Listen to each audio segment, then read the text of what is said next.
Dalam dunia investasi bakal ada banyak bermacam-macam tipe yang berbeda, dan salah satunya adalah di dunia saham. Namun apa kalian tahu kalau di dunia saham sendiri memiliki sebuah sisi gelap yang sangat mengerikan, di mana para mafia saham ini bakal punya segudang trik licik untuk bisa mengelabui mata kliennya dan juga para penegak hukum. Hey everyone, welcome back to the Next Nima Channel. Masih bersama gue Lagiri di sini, dan hari ini bakal ada dalam sebuah film spesial dari genre kriminal bertema sebuah kedok mafia investasi di dunia saham yang sangat mengerikan. So buat kalian yang suka dengan konten rekomendasi film seperti ini, bisa kalian ikutin aja updatean film terbaru dengan cara subscribe channel ini. Oke, nggak usah berlama-lama lagi, yuk kita langsung aja mulai list filmnya.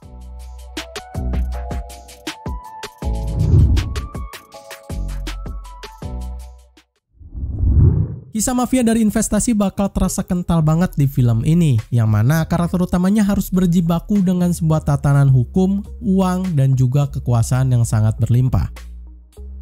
Margin Call berkisah pada sebuah perusahaan keuangan yang berlabel Bonafide telah melakukan pemecatan massal pada seluruh dewan direksinya saat itu karena perusahaannya tengah terlibat dalam sebuah krisis keuangan yang sangat besar. Mereka semua harus bekerja ekstra lebih keras di malam yang panjang dengan diliputi oleh kepanikan, kegelisahan, dan bahkan kerakusan dengan melakukan cara-cara yang tidak etis sekalipun.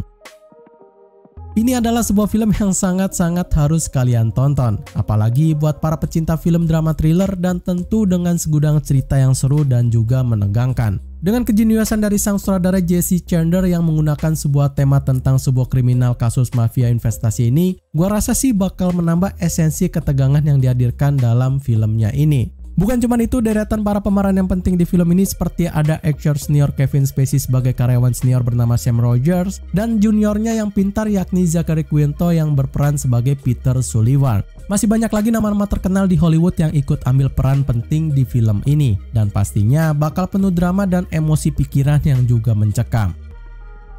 Margin Call ini telah tayang pada 29 September tahun 2011 serta ratingnya sendiri bisa dikatakan cukup tinggi dalam film kriminal sebesar 7,1 dan di-vote lebih dari 125.000 pengguna akun serta dalam sebuah label film R.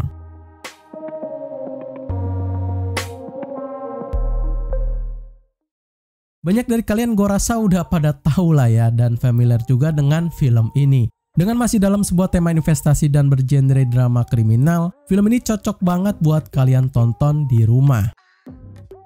The Wolf of Wall Street adalah sebuah kisah nyata dari pria muda bernama Jordan Belfort dengan berjuang menjadi broker saham sampai kejatuhan akibat keserakahan, terlibat kasus kejahatan, korupsi, dan akhirnya diburu pemerintah federal. Nama dari Wolf of Wall Street sendiri udah nggak asing banget ya di dunia investor saham. Dengan sebuah kisah yang unik, ceritanya sendiri bakal dibuatkan sebuah film biografi yang lucu dan juga menegangkan. Yang menggarap filmnya sendiri bukan main, yakni ada nama Martin Scorsese dengan penuh ciri khas yang ia buat di dalam sebuah film kriminal Hollywood. Nah, dengan kepintaran Martin Scorsese memutar cerita di film ini, lantas yang membuat filmnya ini terasa lebih sempurna lagi tentu sang karakter Jordan Belfort yang diperankan oleh mega bintang Leonardo DiCaprio yang sangat-sangat terasa lebih seru dan juga lebih berwarna. Gua sarankan buat kalian yang belum pernah nonton bisa langsung aja tonton film ini. By the way, ada di layanan streaming Netflix kok, jadi gampang untuk kalian tonton.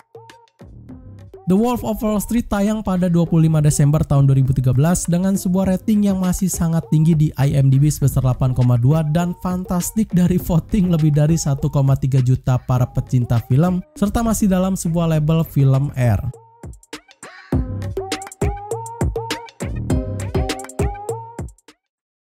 Gue memang punya segudang film lawas yang gak akan pernah bisa kalian lupakan. Nah, ini adalah salah satunya yang memang filmnya sendiri udah ikonik dan sangat famous di tahun 2000-an awal. Boiler Room sendiri bakal berkisah pada seorang mahasiswa yang telah di DO tengah mendapatkan sebuah pekerjaan sebagai seorang makelar di sebuah perusahaan investasi yang sangat besar. Ia mendapatkan sebuah keberuntungan dan melalui jalur cepat untuk bisa menjadi sukses. Namun perlahan keserakahan dan ketamakan mulai menyeretnya ke dalam dunia korupsi.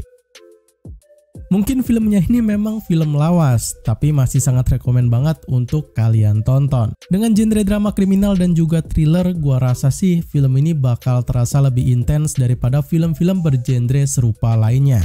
Dalam deretan dari para pemerannya sendiri bakal ada banyak banget nama-nama famous di sana, dan karena ini adalah film lawas, mungkin wajahnya bakal fresh dan juga muda semua ya. Seperti ada Giovanni Ribisi sebagai Seth Davis, Vin Diesel sebagai Chris Farley, dan Ben Affleck sebagai Jim Yong. Mereka bertiga bakal sangat all out banget di film ini dan mungkin kalian juga bakal kaget dengan wajah fresh dari mereka ini semua. Well, cerita yang menarik dan tentu masih dalam tema dari mafia investasi di saham ini mungkin bakal cocok banget buat para investor pemula. Boiler Room sendiri tayang perdana pada 18 Februari tahun 2000 dan lagi-lagi masih dalam sebuah rating tinggi di IMDb sebesar 7,0 dengan sebuah vote lebih dari 52.000 pengguna akun serta tentu juga bakal ada di level film R.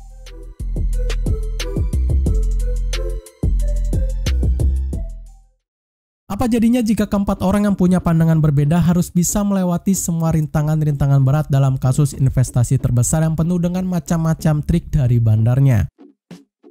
The Big Short sendiri bakal menceritakan di pertengahan tahun 2000-an pada waktu itu para segelintir ahli finansial mengamati atas ketidakstabilan pasar properti dan memprediksi krisis ekonomi AS yang sering waktu menjadi semakin parah. Mereka pun akhirnya mengulik dan menyelidiki sebuah kasus besar dengan menemukan celah dan kebobrokan di dalam sistem perbankan pada waktu itu. Memang yang dikatakan mafia investasi di film ini mungkin bukan berasal dari para pemeran utamanya ya, tapi melainkan dari segi pandangan perusahaan-perusahaan perbankan yang ditampilkan dengan begitu dramatisir.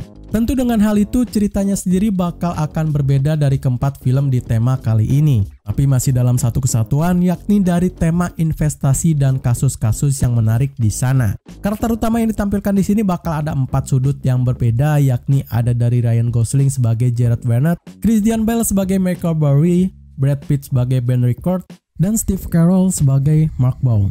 Keempat karakter utama ini bakal penuh dengan perselisihan dan tentu bakal penuh dengan drama yang menegangkan. The Big Short tayang perdana pada 23 Desember tahun 2015 dan tentu masih dalam rating tinggi di situs IMDb sebesar 7,8 dalam sebuah voting lebih dari 408.000 pengguna akun dan juga mendapatkan label di film R.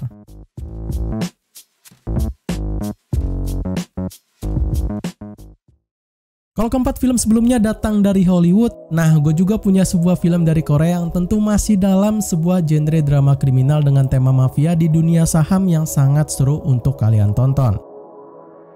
Money sendiri bakal berkisah pada seorang broker pemula bernama Il Hyun yang bermimpi untuk menjadi kaya dengan banyak uang di sana. Impian itu telah mempertemukannya dengan seorang penipu pasar saham yang misterius bernama Byun Ho Pyo dan memintanya untuk bisa menipu saham pasar terbesar sepanjang sejarah. Kisahnya ini mungkin bukan seperti film-film tentang investasi saham lainnya yang biasanya menggunakan sebuah cerita biografi yang dijadikan sebuah film, tapi di sini bakal menggunakan cerita dari sebuah novel terkenal yang berjudul sama dan juga sama larisnya. Karakter utama si broker pemula bakal diperankan dengan ciamik oleh Ryo Jun Yeol yang di sini juga bakal menjadi sebuah titik fokus para penontonnya. Gue gak akan spesifik bakal bahas filmnya lebih mendetail lagi, biar kalian langsung tonton aja filmnya ini. Money sendiri telah tayang perdana pada 22 Maret tahun 2019 dengan punya rating yang masih di atas rata-rata di situs IMDb sebesar 6,0 dan di vote lebih dari 722 pengguna akun serta di rated film 15 tahun ke atas.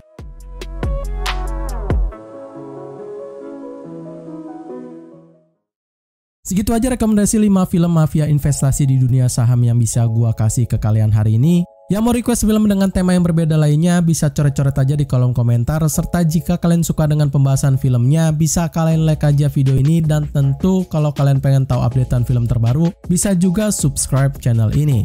So gua Ri pamit undur diri, see you in the next film.